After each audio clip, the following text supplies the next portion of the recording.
Λοιπόν,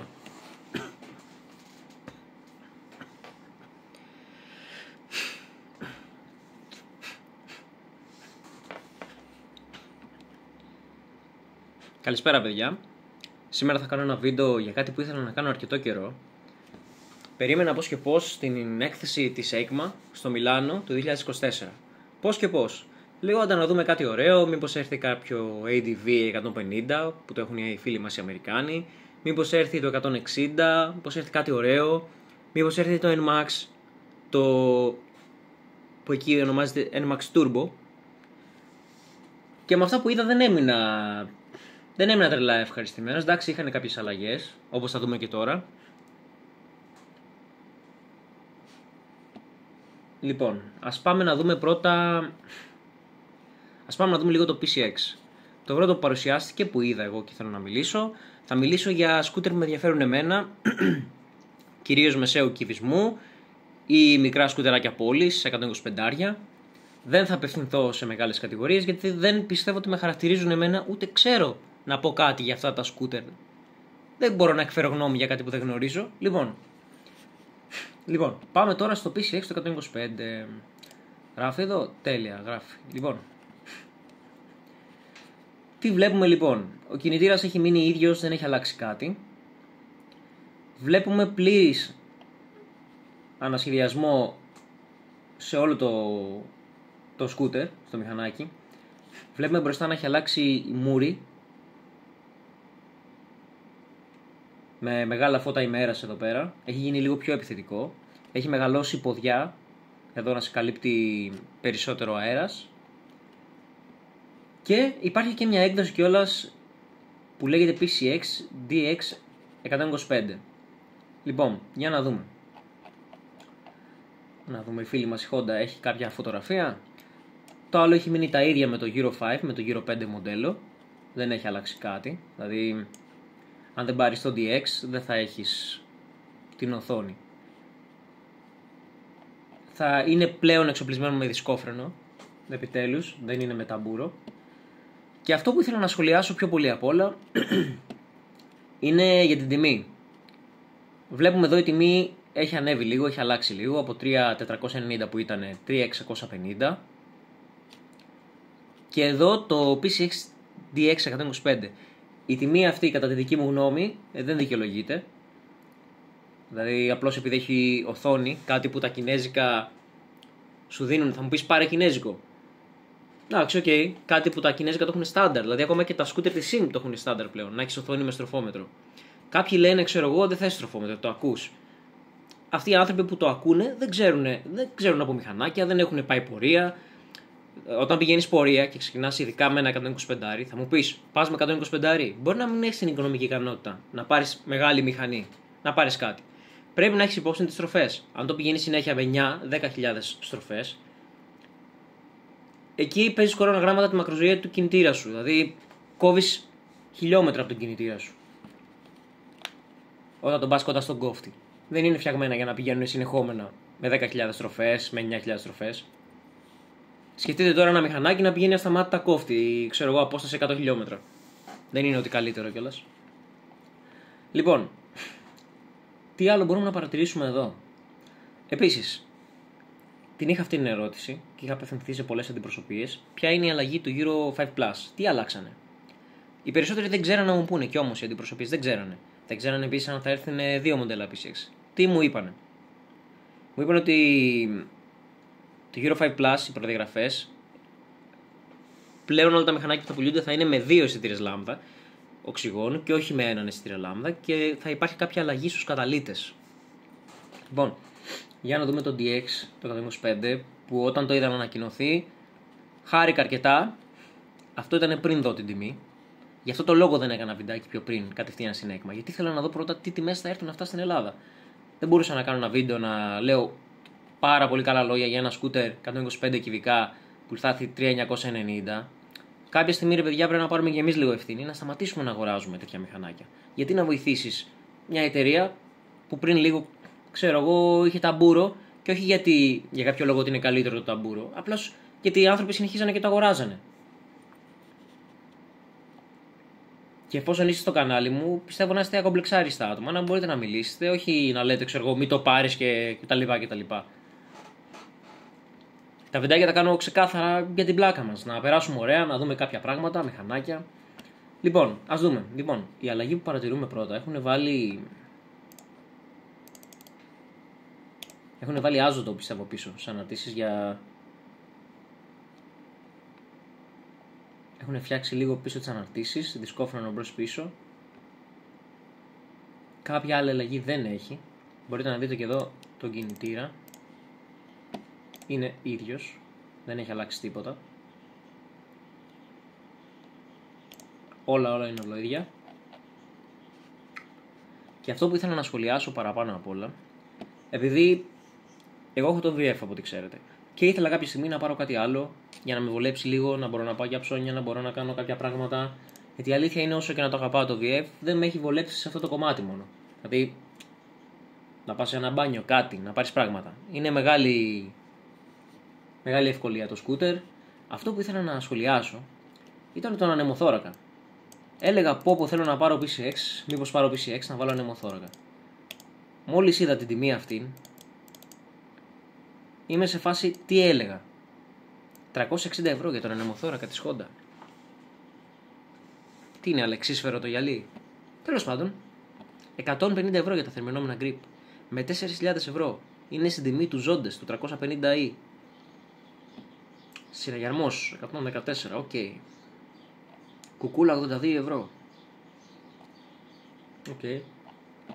Τέλος πάντων, αυτό είναι το PCX. Γενικά σαν εμφάνιση είναι πάρα πολύ ωραίο. Έχει αλλάξει αρκετά η εμφάνισή του, το χρειαζότανε.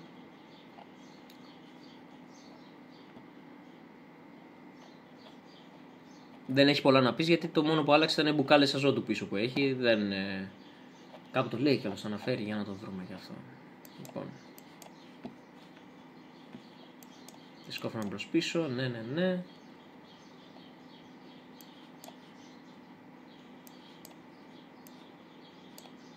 Οκ.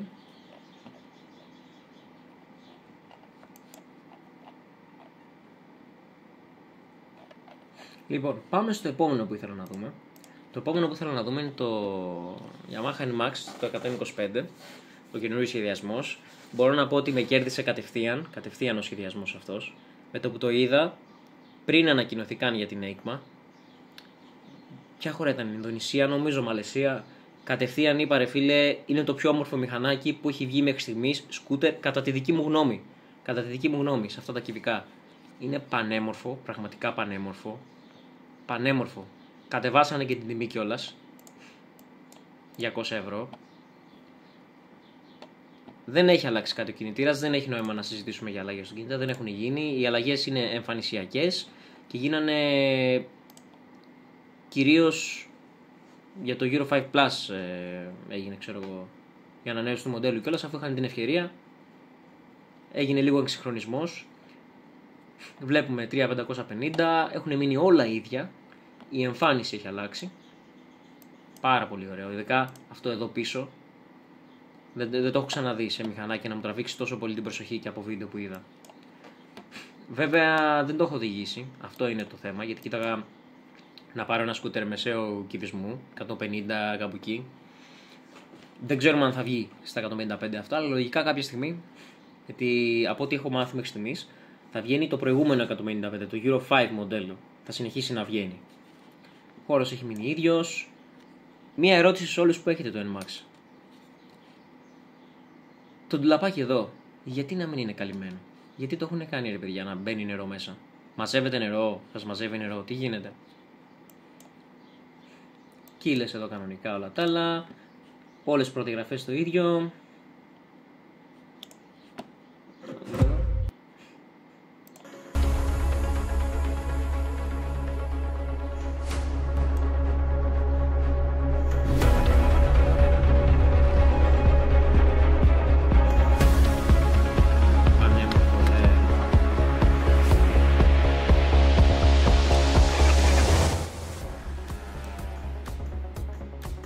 Ο χώρος είναι λίγο ένα θέμα. Δεν ξέρω αν θα πάρει το δικό μου full face, φορά extra large number.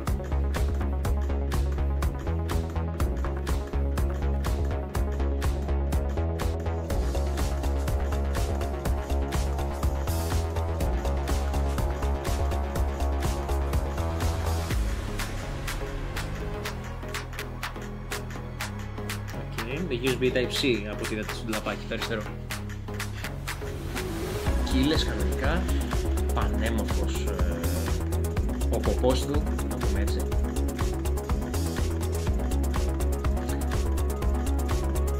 Και αυτή είναι η έκδοση TechMax που έχει και χάρτες κανονικά, GPS πλοήγηση.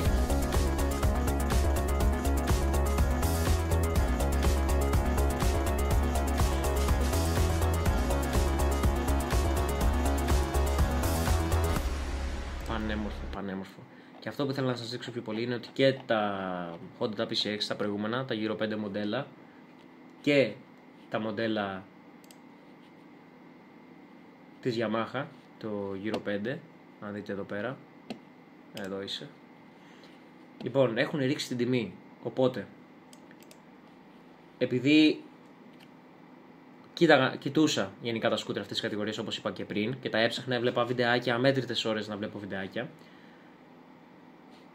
Ήμουν ανάμεσα, δηλαδή μου πέρασε και η ιδέα μήπως για JetX.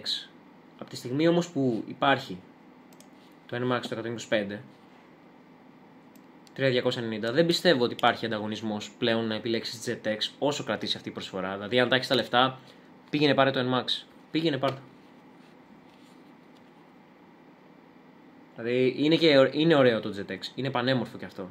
Αλλά έχω ακούσει στα βιντεάκια που έβλεπα έναν άνθρωπο, δεν θυμάμαι το όνομα τώρα για να τον αναφέρω κιόλας, ότι μετά από κάποια χιλιόμετρα άρχισαν να έτριζαν όλα τα πλαστικά και σε χαμηλά χιλιόμετρα έτριζε όλο το μηχανάκι. Αυτά. Επίσης το NMAX έχει μικρότερη κατανάλωση. Δηλαδή κάποιον τον ενδιαφέρει αυτόν. Αλλά δεν τον ενδιαφέρει. Εμένα με ενδιαφέρει προσωπικά κατανάλωση. Θέλω να βγαίνω με το όχημά μου έξω να πηγαίνω βόλτα και να μην σκέφτομαι ότι. Το έχω ακούσει αυτό από πολλούς. Είχα διάφορους φίλους και γνωστούς που είχαν μια μεγάλη μηχανή. Και λέγανε, δεν θα πάω να βάλω χιλιόμετρα στη μηχανή. Θα κάνω 5.000 χιλιόμετρα το χρόνο, ξέρω εγώ, να πληρώσω ένα σέρβις. Ή δεν θα πάω να τις βάζω καίει πολύ. Ποιος ο λόγος να πάρεις ένα δίκυκλο, άμα καίει πολύ? Για εμένα προσωπικά, ο καθένας πάει με την τσέπη του και το πορτοφόλι του. Όπως λέει και ο Travel Moto, τζαμπατάν. Δηλαδή, να παίρνεις το μηχανάκι, για μένα συμβολίζει την ελευθερία. Τι είναι η ελευθερία? Να μπορείς να κάνεις ό,τι θες την ώρα που θες. Ωραία, το είδαμε και αυτό. Το X-Max είχε κάποιες αλλαγές μπροστά στα φανάρια κτλ. Επίσης, να σημειωθεί ότι βγαίνει και μοντέλο, όπως είπα και πριν, το NMAX το 125, θα βγει και TechMax. Δεν λέω γνώμη ακόμα, γιατί από ό,τι βλέπετε εδώ δεν υπάρχει τιμή. Οπότε δεν θα πω τη γνώμη μου. Γιατί άμα το πάνε 4.000 σαν το PCX, που δεν νομίζω από ό,τι έχω δει μέχρι στιγμής, γιατί αν το είδατε, αν το παρατηρήσετε, το βάλανε 100 ευρώ πιο φθηνό από το PCX. Τα καινούρια. Κρατάω τη γνώμη μου, είμαι επιφυλακτικός, κρατάω μικρό καλάθι. Το έχουμε δει αυτό το βιντεάκι? Το έχουμε δει. Είμαι λίγο επιφυλακτικός, αλλά σίγουρα θα βοηθήσει παραπάνω. Δηλαδή, αν έβγαινε TechMax το 155, σίγουρα, και στροφόμετρο, παιδιά, χωρίς στροφόμετρο δεν ξέρεις το μηχανάκι σου σε τι φάση βρίσκεται. Δηλαδή, και εγώ παίρνεις το σκούτερ, ξέρω εγώ. Πας με 100, με το 125. Δεν ξέρεις τις στροφές, δεν ξέρεις αν το καταπονείς το σκούτερ. Και ειδικά για το στρώσιμο, όταν το στρώνετε, πολλά πράγματα, παιδιά. Η τεχνολογία αναπτύσσεται, καλό είναι να αναπτυσσόμαστε μαζί της. Στροφόμετρο είναι πάντα ευπρόσδεκτο. Λοιπόν, πάμε στο επόμενο. Οπότε τιμή είπαμε δεν έχουμε εδώ πέρα. Ίδιος κινητήρας κτλ. Περιμένουμε μήπως βγει σε 155.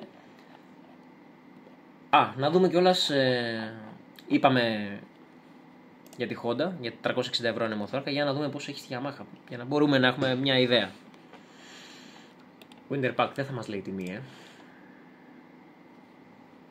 Σε πιάσα. Για πάμε να δούμε εδώ τώρα. Πάμε να δούμε λίγο στο σκούτερ μας.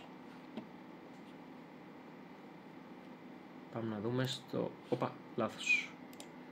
Πάμε να δούμε στο παλιό. Δεν θα πω ψέματα, το NMAX πάντα ήταν από τα πιο όμορφα σκούτερ. Για μένα, προσωπικά. Να δούμε λίγο αξεσουάρ. Τι γίνεται με αξεσουάρ? Λοιπόν, βαλίτσα. 34 λίτρα. 200 ευρώ κοντά. Οκ. Το ακούω. Δεν ξέρω περαιτέρω αν είναι με ένα κλειδί. Δηλαδή με το keyless ανοίγουν όλα, γιατί παίζει κάτι τέτοιο. Δεν ξέρω όμως αν είναι αυτό. Οπότε δεν θα εκφέρω γνώμη. Οκ, φορτιστές, πίεση ελαστικών. Να σημειωθεί ότι ναι μεν Yamaha και Honda έχουν καλή φήμη και τα λοιπά και συμφωνώ, ξέρω εγώ, από ό,τι έχουν αποδειχτεί στον χρόνο. Αλλά τώρα ρε παιδιά, 200 ευρώ για την πίεση των ελαστικών, δηλαδή, να πω την κακία μου, το παίρνεις και με 5 ευρώ στο Τέμου και βάζεις Bluetooth στο κινητό σου. Να πω την κακία μου. Θα μου πεις δεν είναι η ίδια ποιότητα. Τι ποιότητα θες να είναι για να μετράει τα ελαστικά, δηλαδή. Τέλος πάντων, οκ. Θερμαινόμενα grip, amortisseur, όπως είδαμε εδώ. 1000 ευρώ, οκ. Το ακούω και αυτό. Θέλω να δω τον ανεμοθώρακα, γιατί ήθελα να το κάνω κατευθείαν με ανεμοθώρακα. Το βρούμε 201 ευρώ. 200 ευρώ, παιδιά. Δηλαδή παίρνεις ένα σκούτερ, ξέρω το 155 να σου βγει 400 και έναν ανεμοθώρακα, πας στα 4300. Πλησιάζεις πολύ κοντά και με τον ίδιο χώρο και με όλα το Zonde στο 350D, που είναι 350 κυβικά, έχει ανεμοθώρακες, έχει όλα, έχει από μόνο του μέσα παρακολούθηση πίεσης ελαστικών κτλ. Έχει πάρα πολλά έξτρα, έχουν και θερμαινόμενα χερούλια. Δηλαδή πραγματικά έχω κάνει μια πρόβλεψη, έχω συζητήσει εδώ με τους φίλους μου κτλ. Συζητάμε και η γνώμη μου συνέχεια είναι ότι αν συνεχίσουν έτσι, θα δούμε το 2025 να είναι στα best seller μέσα τα Zondes. Σου προσφέρουν πάρα πολλά για την τιμή, που με αυτά τα λεφτά, τα 4 χιλιάρικα, το αντίστοιχο της Yamaha και της Honda, δεν σου προσφέρουν τόσο πράγματα και είναι και 125 κυβικά. Βέβαια το κάθε ένα είναι διαφορετικό πράγμα, δεν θα πω εγώ να κρίνω τι θα πάρει ο καθένας παίρνει ό,τι θέλει. Ξαναλέω όμως για το δικό μου πορτοφόλι, 1000 ευρώ διαφορά για 300 κυβικά δεν είναι. Οκ, πάμε στο επόμενο. Τα είδαμε αυτά. X-Max από ό,τι κατάλαβα άλλαξαν τα φανάρια και άλλαξε η οθόνη. Πολύ γνώμη δεν μπορώ να εκφέρω, γιατί είπαμε ξανά δεν είναι στο δικό μου price range. Λοιπόν, οκ.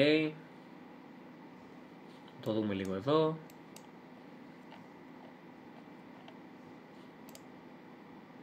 Pro 5 Plus, οκ. Λοιπόν, πριν πάμε στα Zondes, αυτά που έχουν τραβήξει την προσοχή μου από τα μεγάλα σκούτερ. Για μένα μεγάλα είναι αυτά. Ξέρω ότι υπάρχουν και 750 κυβικά. Ξέρω ότι υπάρχουν διάφορα σκούτερ και μηχανές και όλα. Λοιπόν, πριν πάμε σε αυτό, όπως είπαμε πριν, στη SIM. Λοιπόν, έχουμε το ZX στα κλασικά μας, ο ανταγωνιστής του NMAX και του PCX. Οκ, δυνατό, χαμηλή κατανάλωση σχετικά. Και αυτό έχει το ίδιο μειονέκτημα που έχει και έχει το μειονέκτημα του χώρου. Δεν έχει τόσο πολύ χώρο, ένα full face. Να σημειωθεί ότι έχω οδηγήσει και PCX και ZX.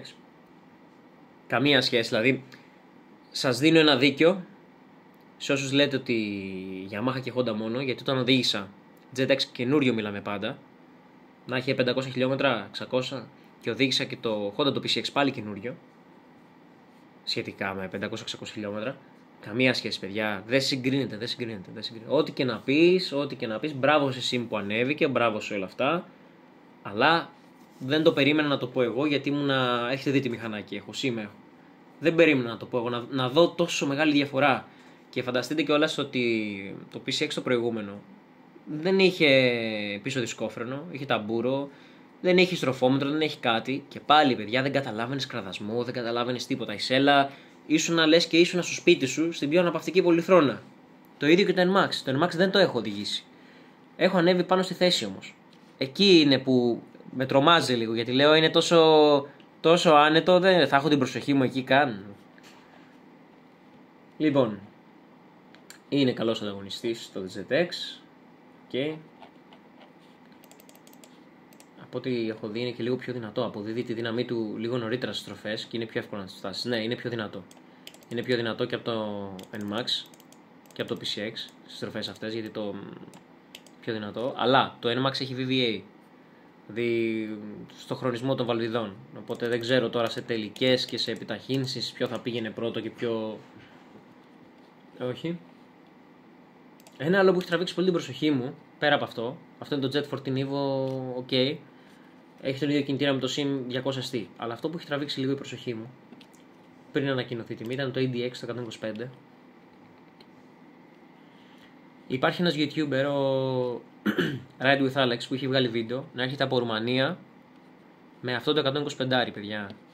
Με 95-100 κοντερίσια. Δηλαδή ήταν πραγματικά εντυπωσιακό να το δω. Δεν ήξερα ότι μπορούσε να γίνει αυτό. Γιατί είμαι από το σκεπτικό των Ελλήνων που είμαστε, ρε παιδιά, ότι ξέρω εγώ, δεν μπορείς να πας πουθενά, δεν έχεις χιλιάρα μηχανή, ξέρω εγώ, δεν μπορείς να πας πουθενά. Και έχει ένα ωραίο πράγμα που λέει every bike is an adventure bike. Ότι κάθε μοτοσυκλέτα, κάθε μηχανή είναι μηχανή adventure. Μπορείς με αυτή να κάνεις ταξίδια, μπορείς να κάνεις τα πάντα. Δεν θα πας με 150 πορεία, 120, θα πας με 90, 95. Θα σε βγάλει, ρε φίλε. Ειδικά αυτό που είναι μόνο σοκ. Λοιπόν, φτάνουμε τώρα εδώ, λοιπόν, στα καλύτερα, αυτά που με ενδιαφέρουν πιο πολύ. Λοιπόν, VF185. Πριν πάρω το 125, μου λέγανε όλοι, ρωτούσα, δεν είχα καθόλου εμπειρία σε αυτό, φοβόμουν, είχα φόβο στην αρχή πάρα πολύ. Λέω, 2.500 θα φύγουν έτσι, δεν ξέρω, δεν είχα εμπειρία. Τα μηχανάκια που είχα οδηγήσει πριν το πάρω το VF ήταν το... είχα οδηγήσει η Nova, το DY, το κλασικό, το Velos, Sprinter, διάφορα τέτοια. Δεν είχα εμπειρία, test drive δεν μπορούσα να κάνω. Δεν γινόταν να κάνω καθόλου test drive, δεν είχε στην περιοχή μου, είμαι σε επαρχία. Οπότε, ναι, έπαιρνα γνώμες διάφορων ανθρώπων, τους έλεγα τι να πάρω, το 125, το 185, γιατί για μένα είναι τα πιο όμορφα, το 125 και το 185. Το 125 και το 185 είναι τα πιο όμορφα. Λοιπόν, ανανεώθηκε πλήρως για το μοντέλο Euro 5 Plus. Βλέπουμε έχει αλλάξει τελείως η σχεδιασή του. Στην αρχή δεν μου άρεσε που το είδα, να είμαι ειλικρινής. Πίστευα ότι το VF185 ήταν τα πιο όμορφα μηχανάκια στην κατηγορία παπιά κτλ. Μια μίνι μοτοσυκλέτα πραγματική. Άλλος καλός YouTuber, ο Νάγας. Πολύ καλός YouTuber κι αυτός. Μικρό κανάλι, έχει βγάλει διάφορα βιντεάκια που πάει με το VF185 στη Βουλγαρία, σε διάφορα μέρη. Λοιπόν, πάμε λίγο εδώ στο... Έχω και το σκύλο που τρώει κιόλας στην τροφή του. Δεν ξέρω αν ακούγεται στο βίντεο. Λοιπόν, πάμε στο VF185. Αυτό είναι, παιδιά, το νέο VF185. Βάλω και το βιντεάκι να το δούμε. Δεν βάζω ήχο, μη γίνω copyright. Το προηγούμενο μου βίντεο το έκαναν copyright, επειδή είχα βάλει Alan Walker. Λοιπόν, να το πω ότι είναι ωραίο, ότι μ' αρέσει. Η μούρη με χαλάει πάρα πολύ. Η μούρη με χαλάει. Από τη μούρη και πίσω είναι ωραίο. Είναι ωραίο, παιδιά. Το έχουν βάλει και κύλες πλέον. Δεν είναι με κλειδί. Είναι ωραίο, ρε. Είναι ωραίο. Στο χρώμα αυτό δεν ξέρω αν θα το διάλεγα. Είναι ωραίο, είναι ωραίο. Επίσης είναι ότι έχουν κάνει όλη μια στροφή πλέον είναι στη μόδα το πιο επιθετικό στυλ σε μοτοσυκλέτα, μηχανάκι, σκούτερ. Αυτό φαίνεται λίγο σαν Transformer, ξέρω εγώ. Λες και θα γίνει Decepticon, θα γίνει Autobot, κάτι ξέρω εγώ θα γίνει. Ότι υποδίεται το μηχανάκι αυτό. Ότι κάτι άλλο είναι. Πολύ ωραίο, παιδιά. Πολύ ωραίο. Και αυτό νομίζω δεν έχει αλλάξει κάτι στον κινητήρα, δεν είμαι σίγουρος κιόλας.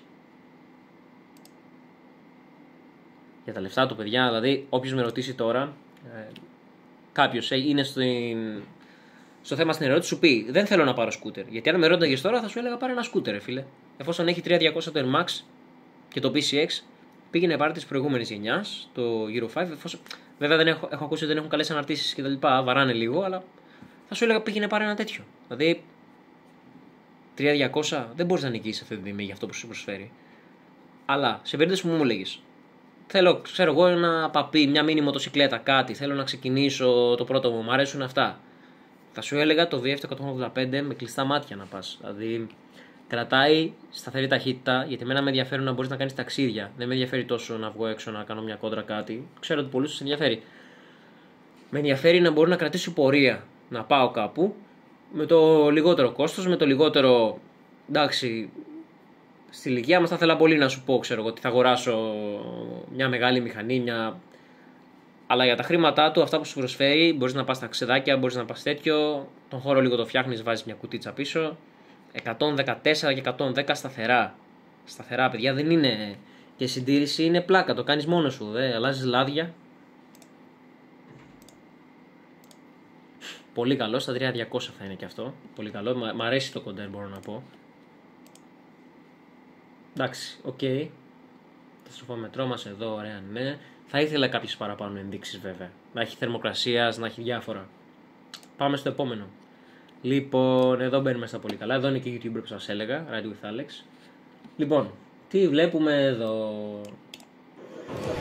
Εδώ, φίλοι μου, κάτσε να το δούμε και εδώ. Είναι τα νέα ζώντες που θα βγουν τώρα. Θα σταματήσουν τα 350 να βγαίνουν και θα βγουν τα 468 κυβικά.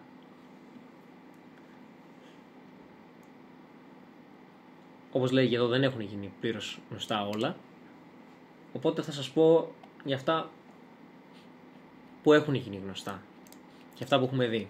What is up everyone and welcome back to the channel. Welcome. Φίλο μου τον Alex. Αυτό είναι το προηγούμενο. Okay. I've already covered 10,000 kilometers and I road tripped them from Bucharest to Athens in 13 hours. This is the new and improved version. And first of all, what I'm Αυτό είναι seeing καινούριο και εκείνο ήταν το προηγούμενο. the back end is similar, actually quite unchanged. Καθρέφτες μπορώ να το έχουν We αλλάξει. do have a new muffler guard here that's in the 368 design, a little bit smarter, and the exhaust just... The catalytic converter on these 368 models is a little bit bigger than on the 350. Λέει ότι έχουν αλλάξει το καταλύτη, τον έχουν μεγαλώσει. Κάτι μπορεί να έχει να κάνει με τα Euro 5 Plus. Seat has remained unchanged. Η σέλα το ίδιο, κάτω στα πόδια το ίδιο. Of course, the sitting position. Oh yeah. Καλά, η θέση απίστευτα It's άνετη. unchanged. The same comfortable sitting position. Mirrors have changed. Να λέμε αλήθειες τώρα, θέσεις, μπορεί το Beverly να είναι ωραία και όλα αυτά, αλλά οι θέσεις δεν βολεύουν. Μπορείτε να πάτε να δοκιμάσετε. Είναι κάθεσαι ευθεία έτσι, με τα χέρια, ξέρω εγώ, σε πετυχαίνει στη μούρη όλος ο αέρας και αεροδυναμικά δεν είναι ορθές οι στάσεις αυτές, δεν είναι σωστές. Σε αυτά τα μηχανάκια όμως σαν το ζώντες, μπαίνεις μέσα στο μηχανάκι, κόβεις τον αέρα και αεροδυναμικά πας καλύτερα κιόλας. Το θέμα στο VF που εγώ στην αρχή ήμουνα και έλεγα θα βάλω νεμοθώρακα στο VF, θα κάνω κτλ. Δεν θα βάλω, δεν μου άρεσε και το έκρινα και κατάλαβα ότι μόλις ήρθε χειμώνας ή γενικά μόλις έρχεται όλος αυτός ο αέρας στη μούρη και προσπαθείς να πας κάπου, πορεία ξέρω εγώ, μία ώρα ξέρω εγώ, οτιδήποτε. Δεν είναι ευχάριστο, δεν είναι ευχάριστο. Σου παίρνει μία ελάχιστη ευχαρίστηση από το ταξίδι. Όχι πολύ, πάλι το ευχαριστιάσαι, αλλά ναι. Οπότε όταν βλέπεις κάποιον να το αγοράζεις καινούριο και να έρχεται πλήρες εξοπλισμένο, τιμή δεν ξέρουμε ακόμα, αλλά η προηγούμενη ήταν πάρα πολύ καλή τιμή, με κλειστά μάτια. Πραγματικά απίστευτο. Θερμενόμενα χειρούλια όπως είπαμε πριν, όλα χώρους, ειδικά αυτό το E.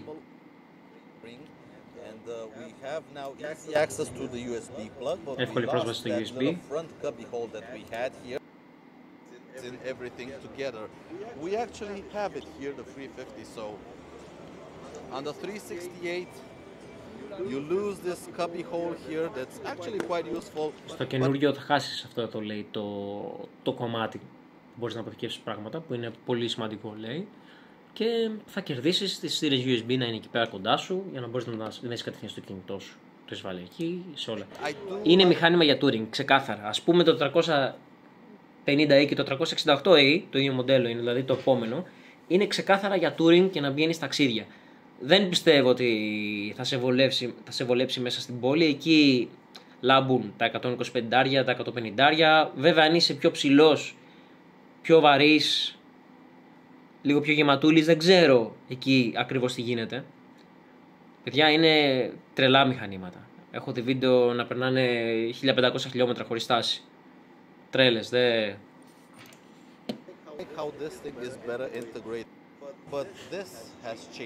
Έχει αλλάξει ο νεμοθώρακας και σε κάποια βίντεο που είχα δει αυτό με τρόμαξε λίγο.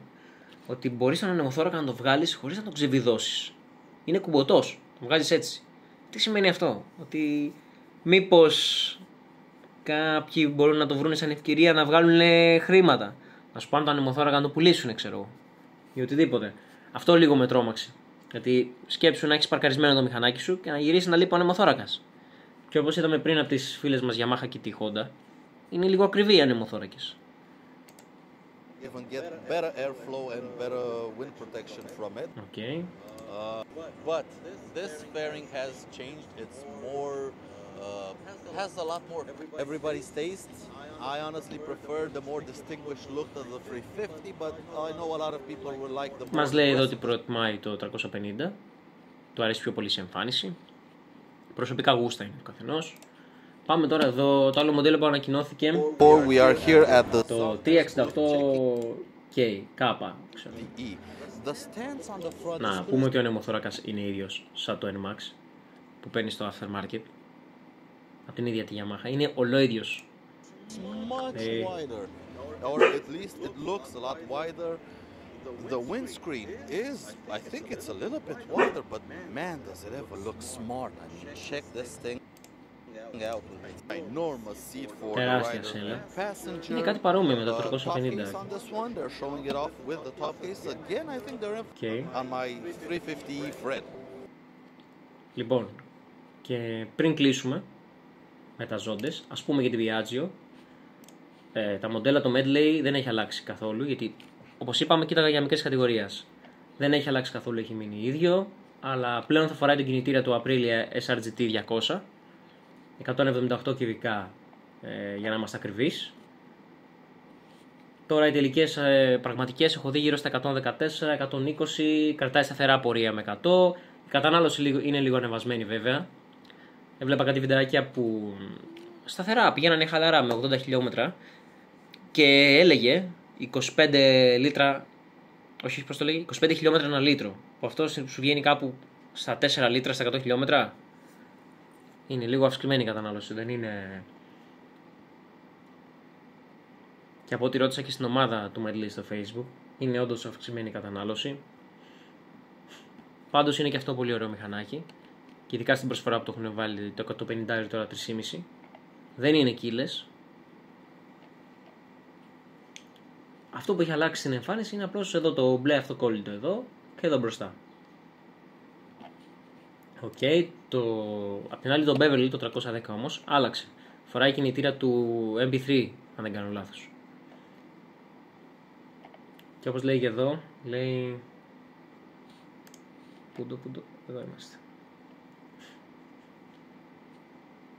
Μεγάλωσε στα 310 κυβικά το 278 με αύξηση της διαδρομής του εμβόλου, δηλαδή με το δύσκολο για τον κατασκευάστριά του τρόπο, διατηρώντας τη διάμετρο πιστονιού, ναι. Μέγιστη ισχύς 27,7 ύπους, 700 στροφές.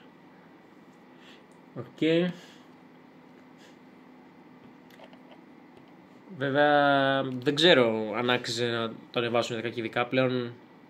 Για 10 κυβικά να μπει σε άλλη κατηγορία τελών, αλλά οκ.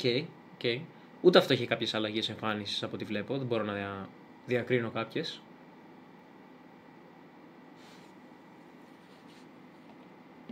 Ωραίο μηχανάκι, δεν θα πω άσχημο. Και ας κλείσουμε το βίντεο μας να τελειώσουμε με τα ζώντες.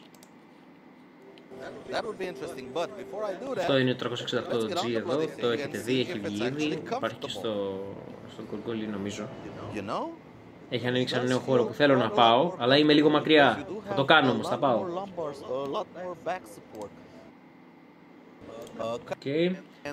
Και τελευταίο, να δούμε το 368K. Ναι, είναι διαφήμιση. Μας κάνουν copyright. Back to EICMA 2024 where we're doing models now to their bigger brothers. Well, the interesting in TFT dash gone is. Λοιπόν, για να κλείσουμε το βίντεο εδώ. Τι έχω να πω εγώ για την προσωπική μου γνώμη. Μου άρεσε πάρα πολύ το NMAX, το 125. Ελπίζω να βγει και σε 155. Θέλω να βρω κάπου να το κάνω test ride. Είναι πανέμορφο το καινούριο μοντέλο. Η ομορφιά του πραγματικά δεν ξέρω, είναι προσωπικό γούστο τον καθένα. Αλλά για επόμενο μετά το VF πιστεύω είναι πάρα πολύ ωραίο.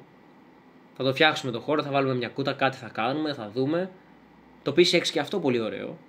Βέβαια η τιμή του ήταν λίγο. Σε έσπροχνε λίγο, ήσουν λίγο διστακτικός με βάση τον ανταγωνισμό του με 5.000 πριν στο Ζόντες 350. Αυτά μπορώ να πω για την EICMA. Τα άλλα αναμένεται να τα δούμε το 2025.